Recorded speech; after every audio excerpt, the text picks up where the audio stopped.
달순해요 라이브입니다. 네, 드디어 만납니다. 첼시와 리버풀이 만나게 되는데요. 이번 주말 프리미어리그 매치업 중에 가장 볼만한 경기, 센 경기가 아닐까 좀 생각을 해봅니다. 사실 뭐 첼시와 리버풀이 만나는 거니까 그냥 보더라도 재밌는데 더 재밌는 관전 포인트가 하나 있을 것 같아요. 서로 많이 닮아있지만 또 양 팀의 올 시즌 초반에 가장 잘하는 공격수지만 스타일은 너무나 다른, 또 두 팀의 어떤 전술적인 스타일이나 지금 전술적인 공백을 놓고 봤을 때 너무나 중요할 수밖에 없는 두 명의 맞대결로 더 재밌을 것 같습니다. 누구냐? 바로 아브라함과 피르미누의 싸움입니다. 바로 등번호 9번의 전쟁, 이 정도 될 것 같은데요. 두 선수 다 등번호 9번을 달고 있죠.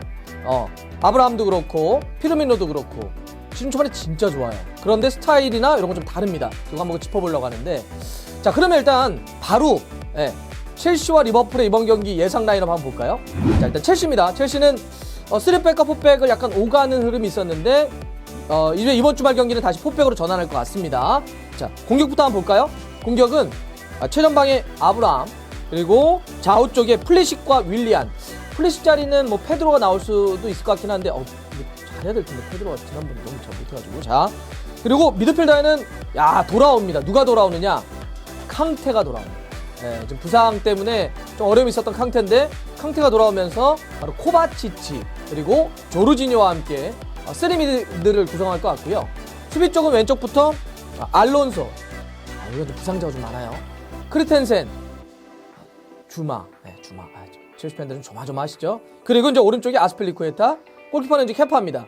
말씀드렸던 것처럼 몇 명이 안 보이네 이러실 수 있어요. 첼시에 부상자가 좀 많습니다. 특히 그 젊은 2선 공격수 있잖아요. 제2의 램파드라 불리우는 마운트 선수가 챔스 때 주중에 좀 부상을 당해가지고 이 경기는 못 뛸 것 같아요. 그리고 뭐 리디거라든지 허드슨 오도이, 에메르송, 러브터치크 이런 선수들 부상 여파가 좀 있습니다. 자, 그러면 원정팀 리버풀 한번 볼까요? 뭐 리버풀은 뭐 변치 않는 4-3-3을 쓰게 되죠. 최전방 마네, 피르미누, 살라 변함이 없습니다. 그리고 허리 쪽도 베이날둠, 파비뉴, 핸더슨 이렇게 나올 것 같고요. 수비는 왼쪽부터 로버트슨, 반다이크, 마티프, 아놀드. 골키퍼는 아드리안이 나올 것 같습니다. 알리송은 아직까지 좀 복귀가 안 되고 있습니다. 골키퍼 부상을 당했고, 그리고 오릭이나 클라인도 좀 이제 계속 부상을 좀 당하고 있는데 뭐 그래도 큰 변화 없죠. 리버풀은 이 주축이 좀 그대로 나오고 있으니까. 자, 이 경기는 뭐 이름값만 놓고 보더라도 와 재밌겠다 이렇게 할 수 있겠지만 지금 시즌 초반에 리버풀 엄청 잘합니다. 여러분들 프리미어리그 5전 전승인 거 아시죠? 네. 전승입니다. 전승. 단독 1위를 달리고 있고요. 그러니까 원정팀 리버풀 입장에서도 더 확 치고 올라가야 되니까 중요한 경기고, 첼시는 개막 경기에는 졌어요. 그런데 그 이후에 프리미어리그에서는 안 지면서 지금 2승 2무 1패 6위까지 지금 올라와 있고요. 지난번 바로 그 챔피언스리그 직전 경기 울버햄튼과의 경기 때는 5골 넣으면서 5대1로 이겼단 말이에요. 이때 아브라함이 헤트트릭. 이게 첼시에서는 최연소 헤트트릭 기록이기도 합니다. 굉장히 또 이제 흐름을 잔뜩 올리고 있는 첼시이기 때문에 리버풀을 상대로 해서 예를 들어 승점 3점을 벌 수 있다고 한다면 첼시도 완전한 반전을 칠 수 있는 거고, 램파드 감독, 신인 감독 체제에서 탄력을 받을 수 있기 때문에 역시 첼시에게도 중요합니다. 그러니까 전승을 달리고 있는 리버풀에게도 반전의 흐름을 치고 있는 첼시에게도 이 경기는 진짜 놓칠 수가 없다. 그런데 이게 또 이 두 팀이 고민이 있죠. 바로 그 직전이었던 주중에 챔피언스리그 때 다 졌어요. 네. 첼시는 이강인 선수가 뛰었던 발렌시아에게 0대1로 졌는데 바클리 얘기를 잠깐 할까요 말까요? 그냥 지났으니까 하지 말죠. 네, 바클리 좀 아쉬웠죠. 네, 벽이 좀 졌고, 리버풀도 나폴리 원정 가가지고 또 0대1로 졌습니다.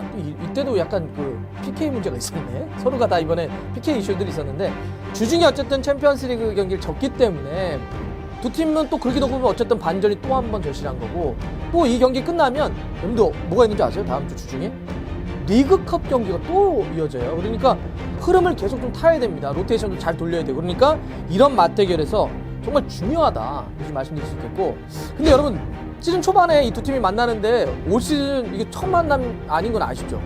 네. 유럽 슈퍼컵에서 이미 싸웠어요. 지난 시즌 챔피언스리그 우승팀, 그다음에 유로파리그 우승팀 자격으로 리버풀과 첼시가 이미 한번 싸웠습니다. 그때 진짜 치열했죠. 2대2가 됐는데 승부차기까지 간 끝에 누가 우승했냐? 리버풀이 우승했어요. 그런데 제가 오늘 누구의 맞대결로 좀 재밌겠다 이런 얘기 있죠. 등번호 9번 아브라함과 피르미누의 싸움. 이 경기 진짜 재밌을 거라 했는데 그때 유럽 슈퍼컵 때요 승부차이 갔는데 첫 번째 키커 리버풀 누군지 아십니까? 네. 피르미누였습니다. 성공시켰죠. 첼시의 마지막 키커 누구였는지 아십니까? 아브라함이었습니다. 못 넣어가지고 첼시가 졌죠. 자, 이렇게 운명의 희비가 좀 그때는 갈렸었는데 그럼 이번 주말에는 어떻게 될까요? 이 두 선수를 한번 좀 비교를 해볼게요. 아브라함과 피르미누는 일단 닮은 것도 좀 있습니다. 뭐 가장 대표적으로는 등번호가 9번이죠. 9번이라고 함은 최전방에서 공격을 끌어가 준다라고 하는 그런 역할은 좀 닮아 있고요. 그리고 시즌 초반에 너무 좋아요. 둘 다. 네. 일단 아브라함은 소년 가장도 이런 가장이 없습니다. 아자르 빠졌을 때 이거 어떻게 하냐 이랬는데 요즘 첼시 팬들에서는 야 이러다가 제2의 드록바의 제리만이야 막 이런 느낌까지 오고 있잖아요. 물론 뭐 드록바하고 약간 피지컬이 좀 다르긴 하지만 워낙 그만큼 잘해주고 있다는 거예요. 지금 아브라함이 프리미어리그 5경기에서 몇 골 넣었죠? 7골을 몰아쳤습니다. 이거는 맨시티의 아구에로와 더불어서 프리미어리그 득점 랭킹 1위입니다. 네. 옛날만 생각하면 아브라함이 이게 참 몸 유연하고 키 크고 빠르고 이런 건 알겠는데 결정력이 좀 떨어져 그랬는데 그걸 완전히 반전시켜놨어요. 그리고 울버햄튼 경기에선 팀 최연소 해트트릭도 기록했었고 리그 3경기 연속골입니다.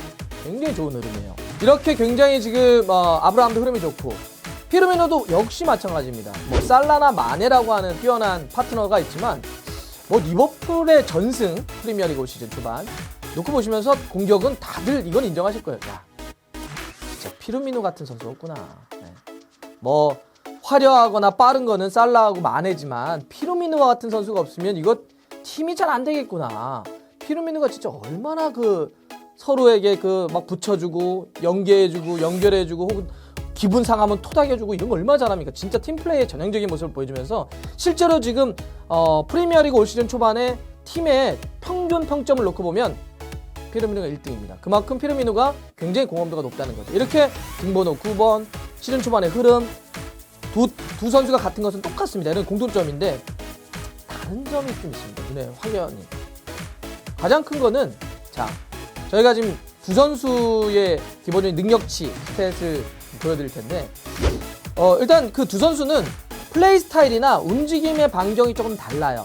일단 아브라함 같은 경우는 지금 나와 있지만 전방 9번의 역할도 소화하지만 사이드 좌우 윙으로도 뛸 수 있습니다. 이게 아브라함이 8살 때부터 첼시 유스에서 뛰었어요. 그러면서 이제 1군 데뷔한 다음에 뭐 임대 다니긴 했지만 어렸을 때도 그랬고 윙 뛰기도 하고 전방도 뛰기도 합니다. 그리고 어쨌든 아브라함 같은 경우는 좀 더 어찌 보면 피르미누에 비해서는 9번에 좀 가깝다고 볼 수 있겠죠. 앞쪽에서 타깃도 가능하고 직접 어떤 박스 근처에서 골을 넣어버리는 이런 역할을 좀 더 수행하는 선수라고 좀 볼 수 있겠고 반면에 피르미누 한번 볼까요? 피르미누 같은 경우는 그거보다는 조금 더 연계를 해주는 혹은 뭐 근래의 어떤 표현대로 하자면 딥라인 포워드 같은 약간 처지기도 하고 사이드로 빠지기도 해줘서 끊임없이 다른 공격들과 연결해주고 만들어주는 역할을 하죠. 그러니까 팀 플레이어의 아주 전형적인 선수입니다. 굉장히 헌신적으로 뛰죠. 굉장히 이타적인 플레이어의 아주 상징과 같은 선수입니다. 그러니까 이런 이타적인 선수가 없으면 자기가 뭔가 해결하려고 하는 다른 선수들도 같이 잘 안 되는. 그러니까 마네와 살라라고 하는 자기 개성이 분명한 선수가 이런 게 하나의 라인으로 공격 라인으로 만들어질 수 있는 건 바로 피르미누와 같은 선수가 있어서 그런 거죠. 그러니까 두 선수는 조금 달라요. 그래서 아브라함은 전방과 양쪽 윙에 좀 더 박스 근처에 싸울 수 있다고 한다면 피르미누 같은 경우는 중앙도 뛰지만 조금 밑으로 내려와서 세컨이라든지 이쪽 위치까지도 굉장히 연계를 하면서 넓게 플레이를 해줄 수 있다는 거죠. 그래서 어떤 스탯 차이가 있냐면 아브라함 같은 경우는 올 시즌 프리미어리그 5경기에서 골을 7골 득점 랭킹 1위 말씀드렸죠. 근데 도움이 없습니다. 반면에 피르미누 같은 경우는 골은 사실은 2골밖에 없어요. 5경기 뛰어서. 근데 도움이 3개나 됩니다. 바로 이게 그런 역할이나 스타일에 따라서 이렇게도 차이가 납니다. 지금 그리고 두 선수는 또 다른 거는 또 뭐냐면 현재 가치가 차이가 좀 많이 나요. 이적 시장 가치가. 이 트랜스퍼 마켓을 보면 현재 그 피르미누 같은 경우는 현재 이적 시장 가치가 7,200만 파운드, 우리 돈으로 1,073억 정도가 됩니다. 근데 아브라함 같은 경우는 현재 이적 시장 가치만 하면 2,880만 파운드, 429억 원 차이가 좀 있죠. 근데 이게 그렇다고 그럼 아브라함이 못하는 이렇게 볼 수도 없죠. 나이가 어리잖아요. 21살입니다. 이렇게 올라가는 흐름이에요.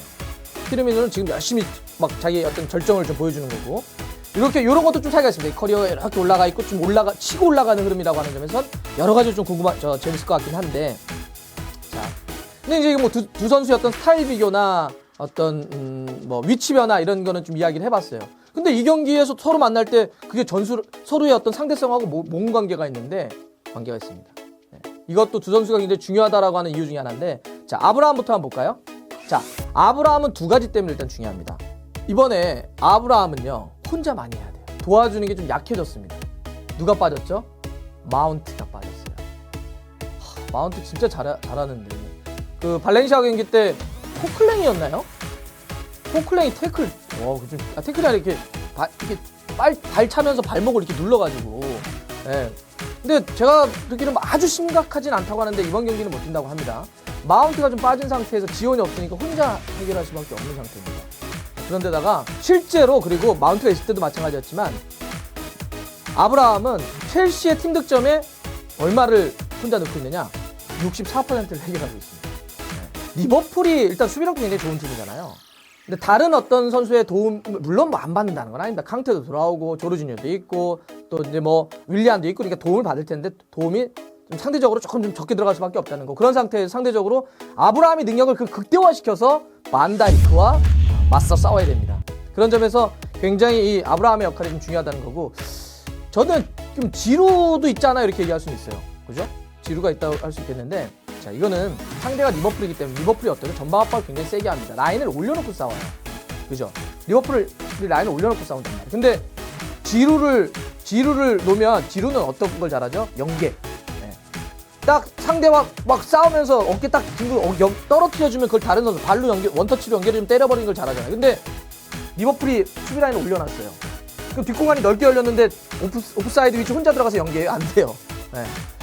그렇게 라인을 끌어올리면 지루도 하프라인까지 끌어 나와야 돼요. 어쩔 수 없죠. 옵사이드 라인에 벗어나려면. 그러면 거기서는 연계가 큰 의미가 없다는 거예요. 그러니 차라리 속도감이 있는, 드리블 치고 들어가는 능력이 더 뛰어난 아브라함이 중용될 거라는 겁니다. 자, 정리하면 이런 거죠. 도움을 상대적으로 적게 받을 수 없고 실제로 팀 득점의 64%를 책임지고 있는 아브라함이 중요할 수밖에 없다. 그죠? 그 다음에 상대 리버풀이 많이 끌어올리는 라인이기 때문에 지루 카드보다는 아브라함이 전술적으로 이 경기에선 활용될 가능성이 높다는 겁니다. 그런 점에서 아브라함이 중요하다는 거고, 그럼 이제 피르미노는 어떠냐는 거죠, 전술적으로. 자, 여러분들, 첼시가 뭐 개막 경기 때 지고 프리미어리그 그 이후에는 지지는 않고 있는데 고민이 되게 큰 게 하나 있어요. 실점. 매 경기 실점하고 있습니다. 지금 첼시가요, 프리미어리그 시즌 초반 5경기에서 실점이 몇 개인지 아십니까? 11개입니다. 이거는 노리치 다음으로 실점이 많은 거예요. 우리 옛날 첼시 수비자라고 이런 걸 다 기억하는 분들이 많아가지고, 진짜요? 첼시가 그렇게 실점이 많아요? 많습니다.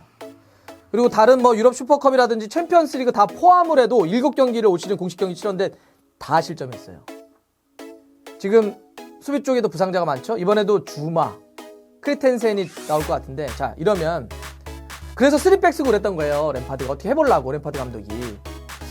자, 기본적으로 이날 경기에 3백을 쓰건 4백을 쓰건 간에 램파드 감독은 어떻게 할까요? 리버풀 상대로 해서 당연히 수비를 두껍게 세웁니다. 그죠? 두껍게 세웁니다. 미드필더를 내리건 간에 분명히 수비를 두껍게 세울 거예요. 그러면 수비가 두껍게 세운다는 얘기는 뭐예요? 공간을 잘 내주지 않는다는 얘기죠. 내주지 않는데 살라나 마네가 공간이 없는 데에서 막 치고 들어가서 그거 될 것 같아요? 안 됩니다. 혼자서는 되게 어려운 구조예요. 네. 이럴 때일수록 피르미누가 끌어내고 잡아내고 연결해주고, 이게 굉장히 중요한 포인트가 됩니다. 네. 그래서 살라와 마네를 더 살리기 위해서라도, 그들에게 공간을 만들어내기 위해서라도 피르미누의 낚시 움직임, 수비수를 끌고 당겨온다든지 다른 공격수에게 공간을 만들어주면서 움직인다든지, 이게 굉장히 전술적으로 중요한 포인트가 될 거라는 거죠. 자, 이런 의미로 피르미누와 아브라함은 이번 주말 맞대결 때도 진짜 굉장히 그 주목이 좀 될 거고, 진짜 이 두 선수가 어떻게 할지 되게 좀 궁금합니다. 자, 그러면 이게 어떻게 될 건지 예상을 한번 해봐야 되는데, 제가 그동안 이제 60인가요? 네, 60입니다. 자, 여기 맞추면 좀 더 올라가는 거죠? 아니면 이제 또 반 떨어지는 건가? 자, 홈팀 첼시냐, 원정팀 이제 리버풀이냐. 제가 봐서는 램파드 감독이 아직까지는 수싸움에서 클럽에게 조금 열세이자 리버풀의 승리 봅니다.